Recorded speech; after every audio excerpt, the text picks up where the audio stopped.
जय Shri Krishna friends, welcome to Harimukund. आइए आज श्रीमद् भागवत पुराण के 7वें स्कंद का 4था अध्याय शुरू करते हैं।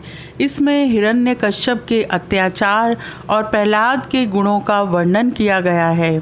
नारद जी कहते हैं, युधिष्ठिर, जब हिरण्यकश्यप ने ब्रह्मा जी से अत्यंत दुर्लभ वर मांगे, तब उन्होंने उसकी तपस्या से प्रसन्न होने के कारण उसे वे वर दे दिए। ब्रह्मा जी ने कहा, बेटा, तुम जो वर मुझसे मांग रहे हो वे जीवों के लिए बहुत ही दुर्लभ हैं, परंतु दुर्लभ होने पर भी मैं तुम्हें वे सब वर दिए देता हूँ। नारद जी कहते हैं, ब्रह्मा जी के वरदान कभी झूठे नहीं होते, वे समर्थ एवं भगवत रूप ही हैं। वरदान मिल जाने के बाद हिरण्यकश्यप ने उनकी पूजा की। तत्पश्चात प्रजापतियों से अपनी स्तुति सुनते हुए वे अपने लोक को चले गए। ब्रह्मा जी से वर प्राप्त करने पर हिरण्यकश्यप का शरीर सुवर्ण के समान कांतिमान एवं हृष्ट पुष्ट हो गया। वह अपने भाई की मृत्यु का स्मरण करके भगवान से द्वेष करने लगा। उस महादैत्य ने समस्त दिशाओं, तीनों लोकों तथा देवता, असुर, नरपति, गंधर्व, गरुड़, सिद्ध, चारण, विद्याधर, ऋषि, पितरों के अधिपति, मनु, यक्ष, राक्षस, प्रेत, भूतपति एवं समस्त प्राणियों के राजाओं को जीतकर अपने वश में कर लिया। यहाँ तक कि उस विश्व विजयी दैत्य ने लोकपालों की शक्ति और स्थान भी छीन लिए। अब वह नंद नवन आदि दिव्य उद्यानों के सौंदर्य से युक्त स्वर्ग में ही रहने लगा था। स्वयं विश्वकर्मा का बनाया हुआ इंद्र का भवन ही उसका निवास स्थान था।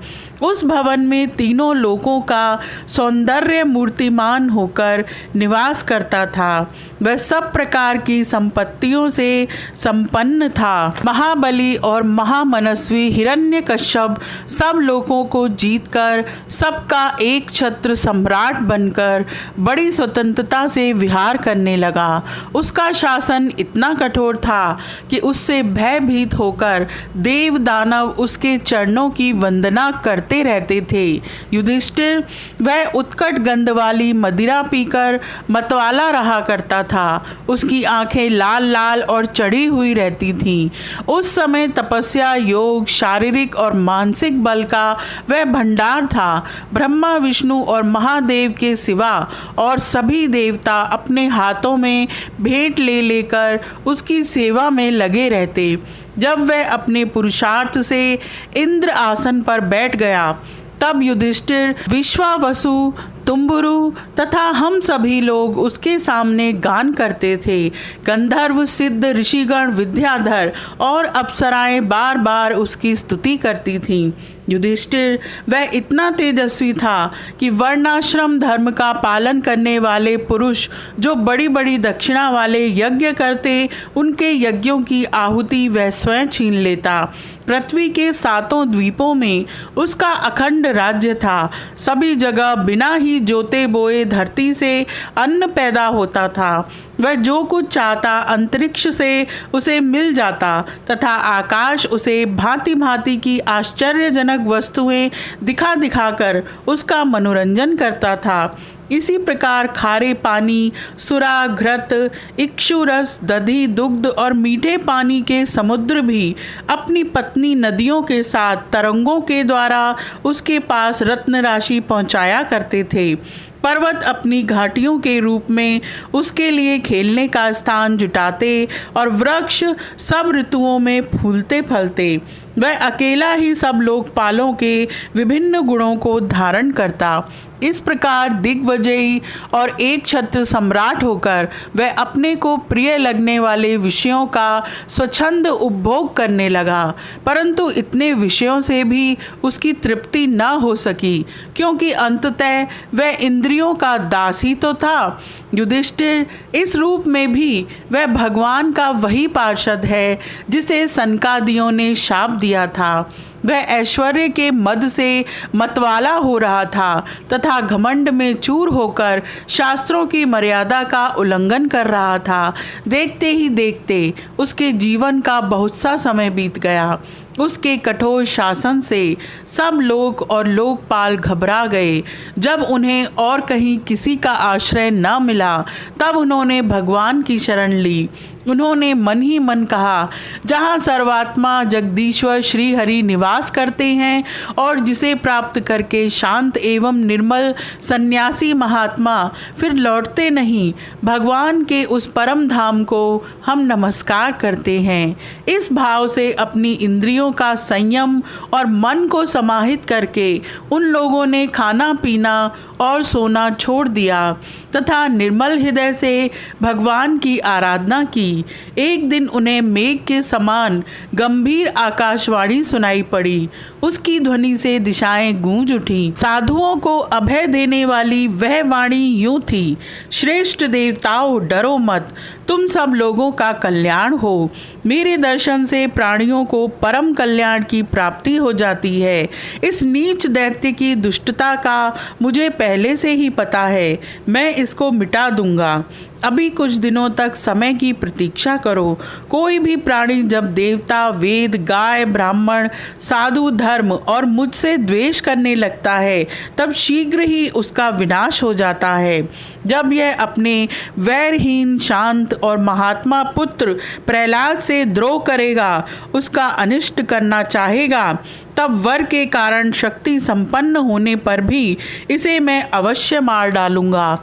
नारद जी कहते हैं, सबके हृदय में ज्ञान का संचार करने वाले भगवान ने जब देवताओं को यह आदेश दिया तब वे उन्हें प्रणाम करके लौट आए। उनका सारा उद्वेग मिट गया और उन्हें ऐसा मालूम होने लगा कि हिरण्यकश्यप मर गया। युधिष्ठिर, दैत्यराज हिरण्यकश्यप के बड़े ही विलक्षण 4 पुत्र थे।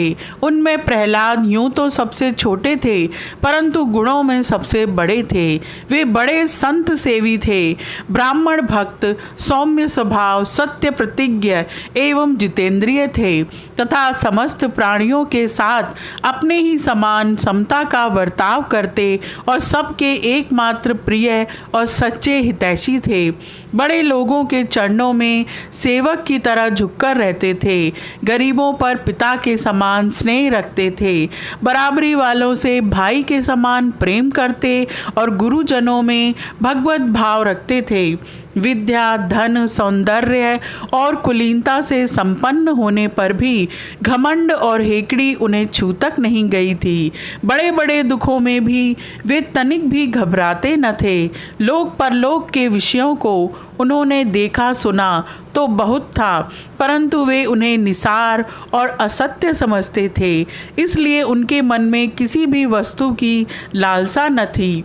इंद्रिय, प्राण, शरीर और मन उनके वश में थे। उनके चित्त में कभी किसी प्रकार की कामना नहीं उठती थी। जन्म से असुर होने पर भी उनमें आसुरी संपत्ति का लेश भी नहीं था। जैसे भगवान के गुण अनंत हैं वैसे ही प्रहलाद के श्रेष्ठ गुणों की भी कोई सीमा नहीं है। महात्मा लोग सदा से उनका वर्णन करते और उन्हें अपनाते आए हैं, तथापि वे आज भी ज्यों के त्यों बने हुए हैं। युधिष्ठिर, यूं तो देवता उनके शत्रु हैं परंतु फिर भी भक्तों का चरित्र सुनने के लिए जब उन लोगों की सभा होती है तब वे दूसरे भक्तों को प्रहलाद के समान कहकर उनका सम्मान करते हैं। फिर आप जैसे अजात शत्रु भगवत भक्त उनका आदर करेंगे, इसमें तो संदेह ही क्या है। उनकी महिमा का वर्णन करने के लिए अगणित गुणों के कहने सुनने की आवश्यकता नहीं।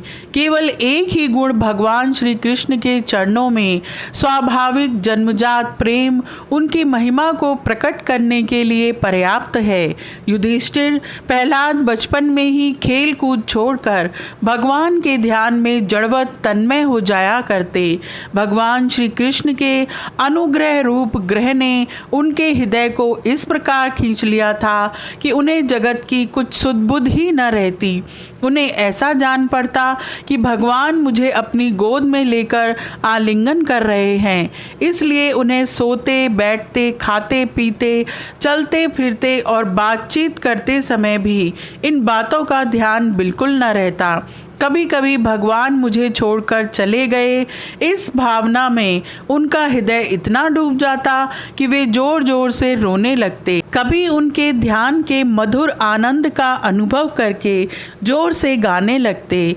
वे कभी उत्सुक हो बेसुरा चिल्ला पड़ते, कभी कभी लोक लज्जा का त्याग करके प्रेम में छक्कर नाचने भी लगते थे। कभी कभी उनकी लीला के चिंतन में इतने तल्लीन हो जाते कि उन्हें अपनी याद ही न रहती, उन्हीं का अनुकरण करने लगते। कभी भीतर ही भीतर भगवान का कोमल संस्पर्श अनुभव करके आनंद में मग्न हो जाते और चुपचाप शांत होकर बैठे रहते। उस समय उनका रोम रोम पुलकित हो उठता। अध खुले नेत्र अविचल प्रेम और आनंद के आंसुओं से भरे रहते। भगवान श्री कृष्ण के चरण कमलों की यह भक्ति अकिंचन भगवत प्रेमी महात्माओं के संग से ही प्राप्त होती है। इसके द्वारा वे स्वयं तो परमानंद में मग्न रहते ही थे। जिन बेचारों का मन कुसंग के कारण अत्यंत दीनहीन हो रहा था, उन्हें भी बार बार शांति प्रदान करते थे। युधिष्ठिर, प्रहलाद भगवान के परम प्रेमी भक्त, परम भाग्यवान और ऊंची कोटि के महात्मा थे। हिरण्यकश्यप ऐसे साधु पुत्र को भी अपराधी बतलाकर उनका अनिष्ट करने की चेष्टा करने लगा। युधिष्ठिर ने पूछा, नारद जी, आपका व्रत अखंड है। अब हम आपसे यह जानना चाहते हैं कि हिरण्यकश्यप ने पिता होकर भी ऐसे शुद्ध हृदय महात्मा पुत्र से द्रोह क्यों किया? पिता तो स्वभाव से ही अपने पुत्रों से प्रेम करते हैं। यदि पुत्र कोई उल्टा काम करता है तो वे उसे शिक्षा देने के लिए ही डांटते हैं, शत्रु की तरह वैर विरोध तो नहीं करते। फिर प्रहलाद जी जैसे अनुकूल, शुद्ध हृदय एवं गुरुजनों में भगवत भाव रखने वाले पुत्रों से भला कोई द्वेष कर ही कैसे सकता है? नारद जी, आप सब कुछ जानते हैं। हमें यह जानकर बड़ा कौतूहल हो रहा है कि पिता ने द्वेष के कारण पुत्र को मार डालना चाहा। आप कृपा करके मेरा यह कौतूहल शांत कीजिए। यह अध्याय यहीं समाप्त होता है। आज के लिए इतना ही। Please like, share and subscribe my channel. Thank you.